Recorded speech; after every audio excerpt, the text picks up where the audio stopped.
Olá, está começando Variedades, que bom contar contigo desde já nesse nosso encontro semanal pela TV Prevê. E hoje um assunto bastante moderno, bastante atual. Você já ouviu falar em hacker?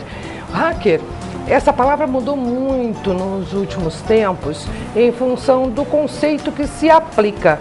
Hacker antigamente estava geralmente associado a pessoas que fraudavam sistemas de segurança, enfim. Hoje não.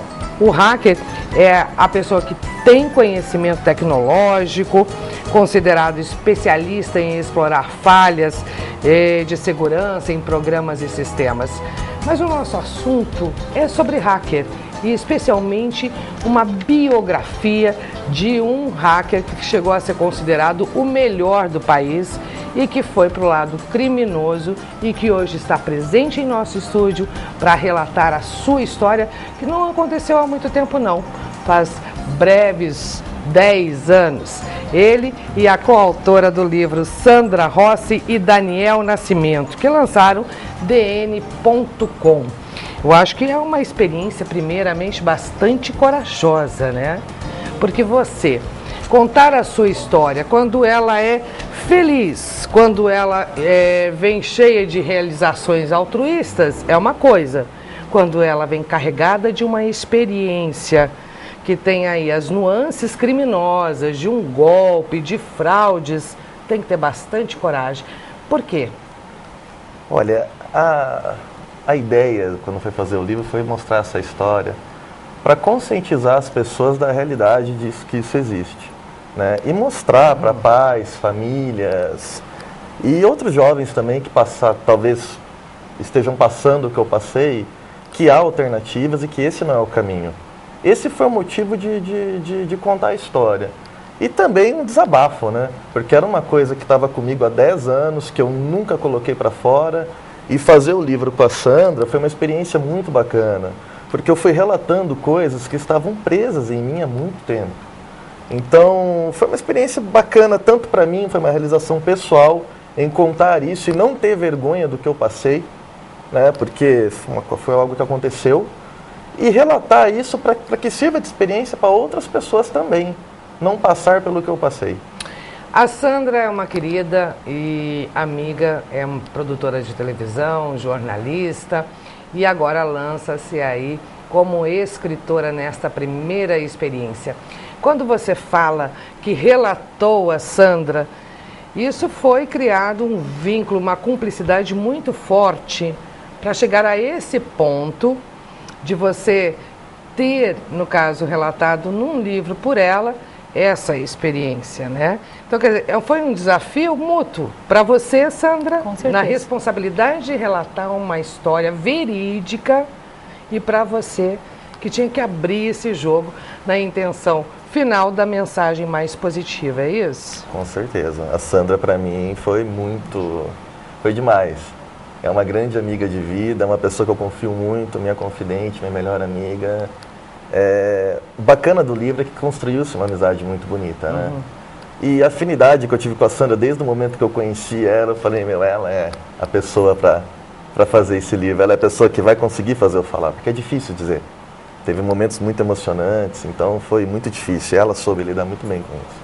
Para você também foi um desafio, afinal de contas, tanto ele seria julgado, porque ele estaria expondo a sua história, como para você, que até então não tinha experiência da literatura e que se aventura a escrever uma biografia. Realmente, essa história entre eu e o Daniel, ela é muito curta, a gente se conhece há pouco tempo, né?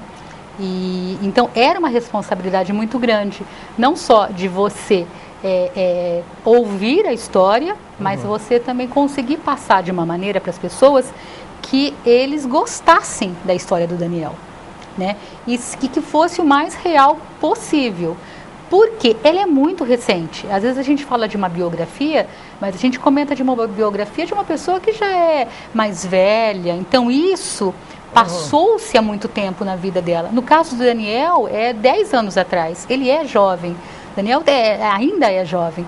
Então você falar de uma história que ainda dói muito, né? Então é muito complicado.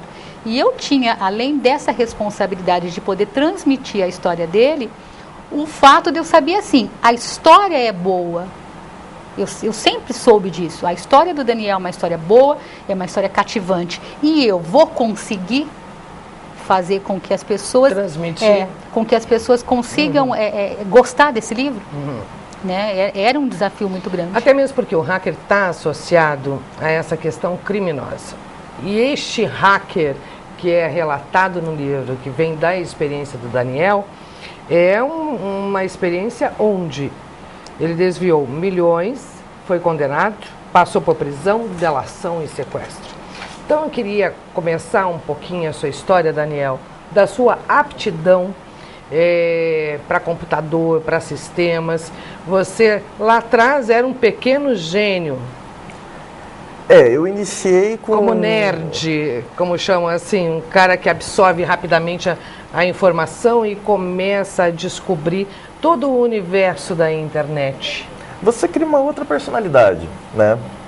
Você se isola muito, fica muito tempo isolado, é um sintoma... Geralmente você tem problemas sociais, o que leva você ao isolamento e o que vai levar você a descobrir esse mundo, no meu caso, descobrir um mundo tecnológico. Eu sempre tive aptidão para aprender, né? Eu sempre tive facilidade para gravar coisas, para estudar e criar métodos. Eu iniciei na internet com 11 anos de idade, né? Bem precoce. Bastante, né? Com 11 anos. E fui considerado, considerado ser o melhor hacker do Brasil em junho de 2004. Mas quem que te colocou nesse ranking do melhor do Brasil? São os próprios hackers? São grupos. O que define um hacker a ser melhor?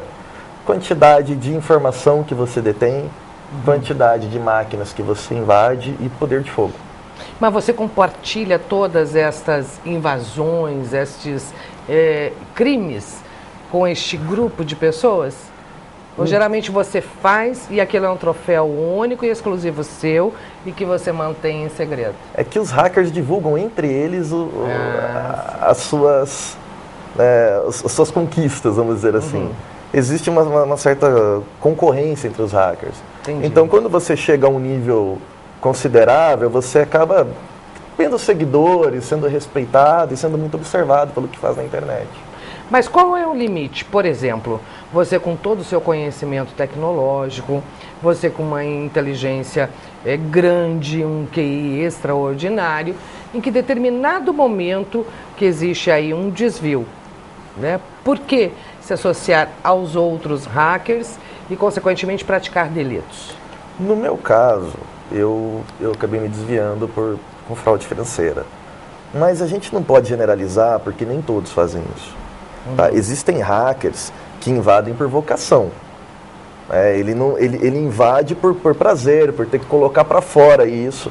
Até porque no Brasil não existe um caminho para esses caras. Você não tem um caminho para esse tipo de trabalho. Tá? Então, eu costumo dizer que o hacker tem que colocar para fora. O hacker não consegue guardar esse sentimento dentro dele. Ele tem que expor. Né? O legal seria se houvesse um caminho onde você participasse de programas para colaborar com a sociedade, com o Estado em geral. Em outros países, quais são aí esses programas que existem? Olha, quando você se desenvolve, né, que você começa a ter destaque, você procura o governo em outros países, o governo acaba desenvolvendo com acompanhamento psicológico, com estudo. Dependendo do caso da pessoa, ela vai trabalhar, inclusive, para o próprio governo. Isso é uma coisa comum, não só em países de primeiro mundo. A Coreia do Norte tem isso, né? Entendi.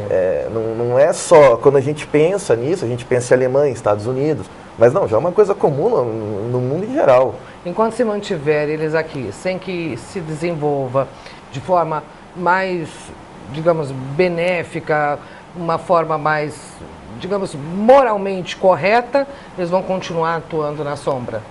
Eu acredito que sim. Não é meu desejo, né? Depois de tudo que eu passei hoje, tendo essa visão, mas não é meu desejo, mas eu acredito que sim, porque você não tem que caminho escolher. Pensa comigo, para você agir hoje na legalidade, você tem que fazer um curso superior, onde você vai passar em um concurso para entrar em alguma instituição, uma Polícia Federal, Polícia Civil, enfim, para você trabalhar com segurança. Mas não é a vocação dessas pessoas. Não é... o cara não tem que fazer um curso de direito, por exemplo. O cara tem que fazer o que ele gosta. E ser reconhecido por isso e ser tratado por isso. Ele está lá para mostrar as falhas. Exatamente. Isso. Quando eu iniciei o programa, eu comecei com essa mudança cultural do que significa hacker, né?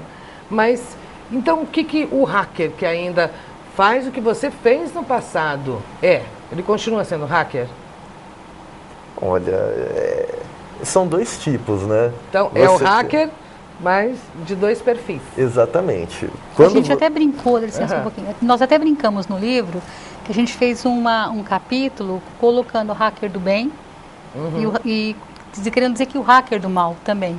Porque a gente brincou que o hacker do bem seria justamente esse hacker que ele está atuando não de uma maneira fraudulenta como era a do Daniel. Então a gente fez essa brincadeira, vamos dizer, né, de hacker do bem e hacker do mal, vamos dizer, né?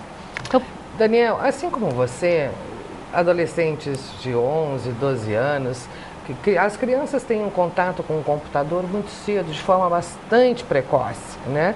Já aos 3, 4 anos, até tem brinquedinhos aí que ensinam musiquinha nos computadores para criança de 2, 3 anos. Então, quer dizer, essa é a nossa realidade, né? Como que eu vou acompanhar o meu filho para saber se ele é o hacker do bem ou se, porventura, ele está sendo influenciado? Olha, é difícil. Então. A orientação é que os pais acompanhem, que os pais fiquem atentos a tudo que está acontecendo, né? O primeiro sintoma é isolamento. Isolamento. Sempre. O menino se isolou, ele tem uma cabeça meio revolucionária, né? O sistema está errado, tem que mudar tudo. Aí você começa a sentir que o menino às vezes está associado com Anonymous, que tem um grupo hacker, hoje o maior grupo hacker que tem no mundo, com uma visão muito política, enfim, geralmente vem de revolta, né? A pessoa ela é meio nervosa, meio isolada. Introspectiva. Exatamente. Você começa a perceber que tem alguma coisa errada. Então, o diálogo. A base de tudo é o diálogo, né? Tem que conversar com o menino, enfim, e fazer ele se abrir e entender, né, o que está acontecendo com ele. Ninguém quer castrar a inteligência ou a aptidão dele, mas direcionar para que ele não passe por uma experiência ruim. E é engraçado que a gente como mãe, né, Nádia? A gente como mãe, muitas vezes a gente vê o filho, a filha, de repente naquele mundinho e você fala, não, ele está bem. Ó, tá lá, na boa, tá tranquilo. Não vou interferir. Não vou interferir. E numa dessas você acaba ficando tranquila, porque aparentemente o seu filho está bem, que era mais ou menos o que acontecia com o Daniel. O Daniel tinha outros problemas de relacionamento e que com isso, o fato dele estar na internet, tanto para pai quanto para mãe, era como se ele tivesse, não, ele está tranquilo, ele não está sofrendo, deixa ele lá. Então, até a atitude, nesse livro, são assim, várias coisas que a gente para pensar. A gente para pensar, esse comportamento até materno, tipo, nossa, meu filho está tranquilo, eu não vou incomodar, eu não vou atrapalhar. Só que essa tranquilidade, essa fez com que ele entrasse num submundo que os pais desconheciam. Esse submundo que o Daniel entrou. E aí você desviou, roubou milhões. Como é que eu vou utilizar essa palavra com você? Olha, no caso das fraudes, eu no caso, fui convidado a trabalhar por uma quadrilha que já era especializada, né, em fraudes. De instituições bancárias? Instituições bancárias, alteração de banco de dados, cartões de crédito, enfim, são vários segmentos, vamos dizer assim. Era uma empresa, uma organização muito organizada, né?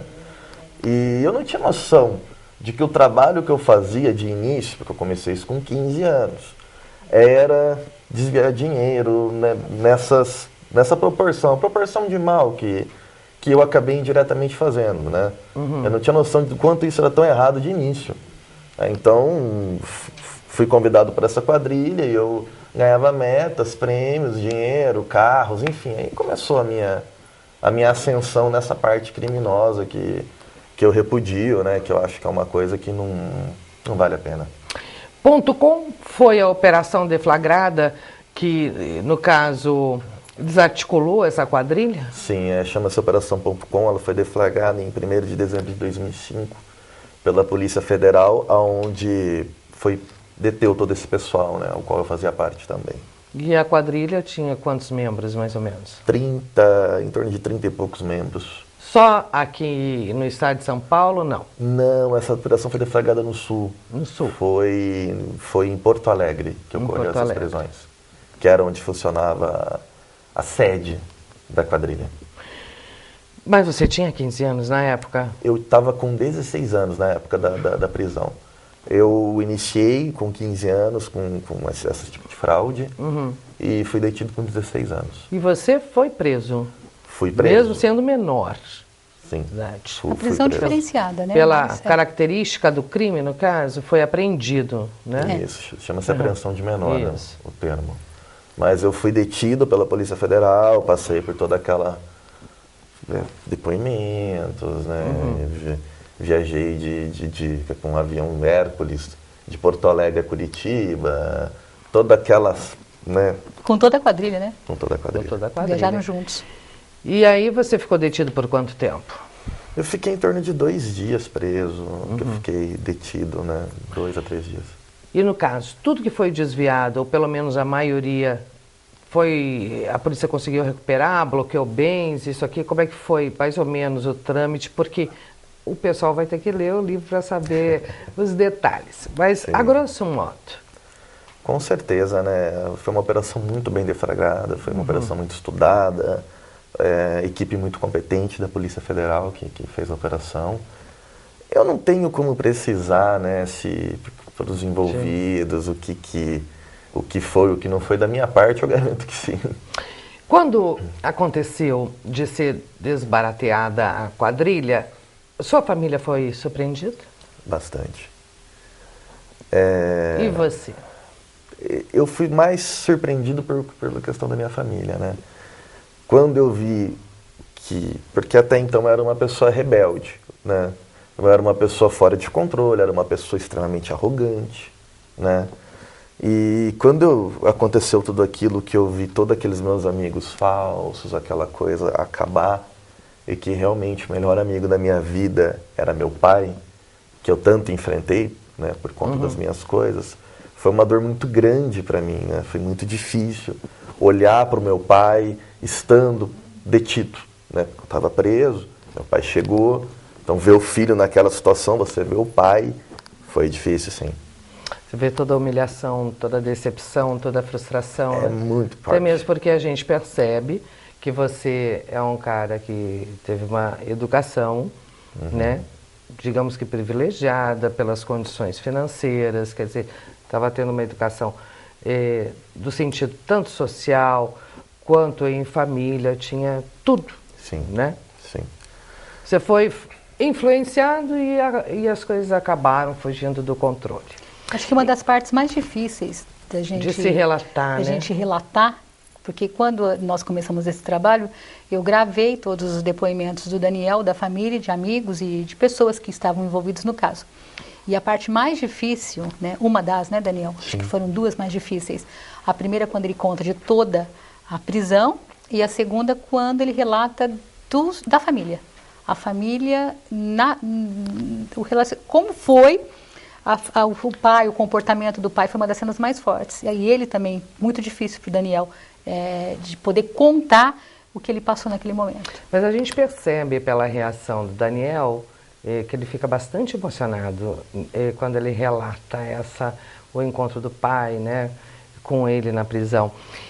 Daniel, eu não sei se o livro tem indicação. Ele tem indicação ou não? Não. Pode ser livre. Digamos assim, seja recomendado. Nós fizemos de uma maneira, inclusive, uma das coisas que mais está... que adolescentes de 11, 12 anos possam ler. Como a gente tem uma página no Facebook, como nós temos site, que também leva o mesmo nome, né, do página livro. Página no Facebook qual que é? dn.com. dn.com. O mesmo nome do livro, dn.com, nosso site também. E conforme as pessoas entram em contato conosco para fazer perguntas, para tirar dúvidas, a gente percebeu que a idade que está se interessando pelo livro é o adolescente. E aí a gente até começou agora com um projeto com escolas, em parceria com as escolas, que a gente vai fazer a apresentação e divulgação do livro para alunos de nono ano, né, oitavo, nono ano, até o segundo do ensino médio. Muito interessante. Porque é o público que mais está se encontrando se identificando, no livro, etc. Tal. Daniel, o DN.com é a sua redenção? Com certeza. É? Com certeza. Olha, foi muito difícil fazer, né? Foi difícil desabafar, foi difícil falar. Para mim me libertei. Você, no livro, relata a Sandra Rossi Policy, que essa investigação da Polícia Federal continuou nos últimos anos. Como é que está hoje?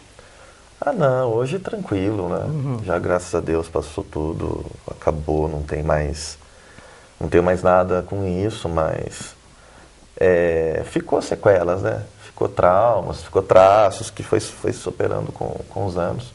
E como você disse, né? A intenção foi fazer o livro, foi, né, encerrar, acho que virou a página, enfim. E agora, em questão de investigação, acredito que hoje em dia não tenha mais nada.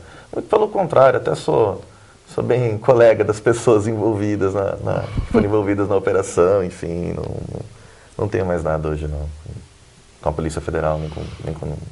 Você abriu o coração, a experiência, e esse livro biográfico do Daniel é um livro que provoca também, né? Provoca a família, provoca a sociedade, porque veja, isso pode acontecer com a gente. Quando a gente ouve, o hacker invadiu os computadores do governo da Coreia, ou invadiu a instituição bancária, teve fraude no cartão de crédito, ou desviou milhares de dólares, entrou até no Pentágono e coisa e tal. Eu disse, nossa, isso aí é uma coisa tão distante. Sony. Né? Sony agora, né? Mas recentemente a Sony. Não é? A imagem não é de que é algo geralmente muito distante, e aí pode estar dentro da casa da gente, certo? Dentro da casa da gente, dentro das nossas vidas, né? A tecnologia hoje move nossas vidas, tudo são dados. E é por isso que a gente tem que se conscientizar sempre, né? Se conscientizar da parte de segurança. Temos que parar um pouco de pensar somente em vendas, no caso das lojas virtuais, parar de pensar tanto também em redes sociais e começar a nos preocupar um pouco com a segurança. Porque hoje nós somos muito dependentes da tecnologia. E é uma realidade presente nas nossas vidas. Os investimentos que a gente ouve falar do setor, especialmente em segurança virtual, para essas operações online, especialmente de bancos, são suficientes ou não? São ainda bastante primários em função do próprio conhecimento do hacker, da própria criatividade do hacker? Eu acho que a parte bancária... É que mais investe. Investe. A Febraban, ela tem programas, enfim, eles trabalham em parceria os bancos nessa parte de segurança. O que eu acho que não está certo são as equipes que são montadas. Porque assim, eu vou definir os profissionais de tecnologia de duas formas. Tem um cara que nasceu para criar e tem um cara que nasceu para quebrar, né? Então, assim, o hacker, ele nasceu para quebrar, ele não vai criar. O hacker não é criar, o hacker, ele vai invadir o que já está criado. Exatamente. Alterar, né? E quando você trabalha um quebrando e o outro criando, você constrói um sistema melhor, onde a sociedade evolui como um todo. O problema maior hoje não são os hackers brasileiros. O problema maior hoje, o que está acontecendo, é você ter ataques de hackers de outros países contra o nosso país. E o nosso país não está pronto. Você vê a NSA e a Dilma, que leram todos os e-mails dela. Por que leram os e-mails dela? Não é porque ela foi invadida, é porque ela usava Gmail, Hotmail para se comunicar, e ninguém falou para ela que ela não deveria fazer isso. Porque essas máquinas estão hospedadas nos Estados Unidos. Ou seja, os americanos estão sentados nas máquinas que ela está se usando para se comunicar com o ministro de Estado, enfim.